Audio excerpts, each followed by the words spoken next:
What would losing the interim title mean for you personally? Well, I think that, I talked to this about with Doug the second time around. I learned a lot from my experience in Florida, and I learned a lot working under Pete DeBoer.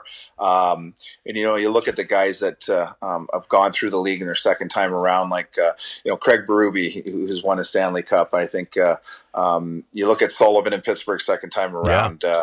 You look at all those guys, I think that, you're better for it. And I think I'll be better for the experience I had as an interim coach because of learning the young players and seeing them night in, night out, sometimes in mismatched situations, how they reacted, seeing how our leadership group dealt with a coaching change and, in the trade deadline and things like that. So I really know our players. I can relate to our players. And I think, me moving forward and hopefully removing that tag and getting a fresh start from day one and being able to implement the things I want to implement from day one in training camp and not, getting a team halfway through the year. I think that's going to be a big difference for me. So I'm excited for the opportunity if it happens. Yeah.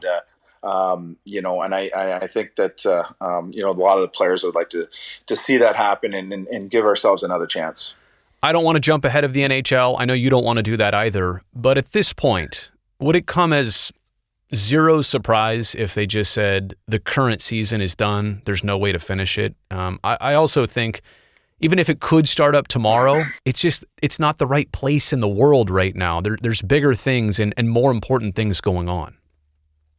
Yeah, number one, you said, I think that, as much as we're so focused on our business and our jobs, I mean, so is everybody else. And I think there's a lot bigger problems and people suffering in the world, and that should be the number one concern. The NHL, I think, will do the job, and they have done the job of putting players first and the safety of, the employees and the staff and everybody that works in the NHL and for every team. I think they'll always do a good job of that. I think, it's such a tough situation because I'd love to see, you hold that optimism out there and you listen to the news every day that things, you can straighten out the curve and, there's good news here and there. And then, what's it going to be like in 2 months? And I think it's so hard because you have so many players from all over the world, not just the U.S. and Canada. Yeah. I think, every state's going to have probably different rules about, groups and numbers of people in arenas and things like that and sporting events. So, sitting here today, it would be tough for me to say that I'm optimistic that things are going to work out, that there's going to be a season. But at the same point in time,